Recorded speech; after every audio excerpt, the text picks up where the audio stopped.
If you want to sign in to Google account on your iPhone 16e, so first of all, open up your settings. After that, scroll down to your apps section. Now we gotta choose our mail. Open up your mail, choose your mail accounts, press add account, choose your Google, and here you have to enter your username, right?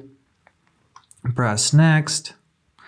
Now you have to enter your password. Already have it pre-saved, however, simply enter it, press next, press continue. Great, press continue and make sure that you give the necessary permissions to your Apple, and there you are. We've got our new Apple account Gmail account. And if you want to delete it in the same mail account section, simply open up your Gmail and press delete account. And basically that's it. That's how you do this. I hope this video is helpful. Thank you so much for watching. Have a great day and please consider subscribing to our channel.